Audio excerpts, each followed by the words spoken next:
right now, when you think about what's going on in our country, I think we've all had our different feelings and different sentiments. The thing that I would say is I think I was a bit naive. I'm not sure I fully understood how much power the president had or how much you could give it away if you're afraid to check it. And so I'm just looking at everything and I'm just like, is this possible? Are we in the Twilight Zone? Are we in America? Do other countries look at us and think we're a third world country? Like we think we are the center of the universe, but everybody else is like, ooh, we would never want to go there. And so you're wrestling with all of this and you start to think about our babies.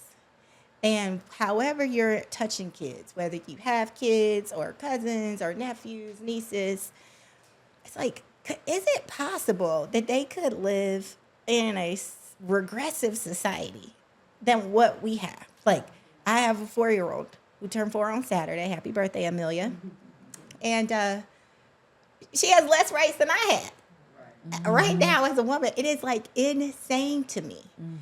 And so then I started to, as many of you know, I'm getting my doctorate and been studying urban education, and because of my children's books and just some of my passions as it relates to like education and the Black boy experience, I've kind of toed the line of whether or not I wanted to run for school board for years. And now I think about where we are in Charlotte, and Charlotte being the 14th largest city in the country, believe it or not.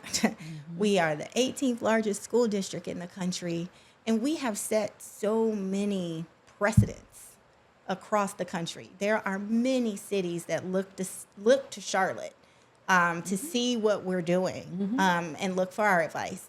And in education, North Carolina has set cases. We are all familiar with Swan versus Charlotte-Mecklenburg schools. Yep. There's also a case that's been going on for 30 years, the Leandro case, about how do you get funding throughout the districts equitably.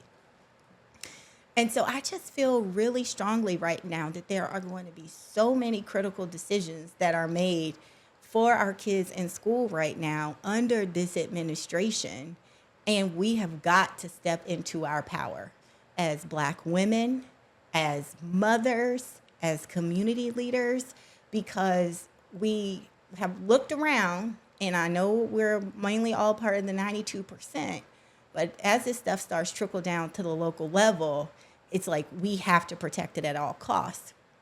And so that is why I have decided to run for the school board here in Charlotte. Because we shy away from these roles, but what we're seeing is we can boycott, we can riot, we can post on Facebook, we can do all of these things. Meanwhile, people are appointing people to the Supreme Court. They are getting into the House and to the Senate. They are being appointed to, these attorney general roles and federal roles and all of those things. And with no credentials. Yeah. As we know, Black women are the most educated demographic in the country. So when people question our qualifications, it's laughable. But it's like, if we don't step up and step in right now, like, who is to blame?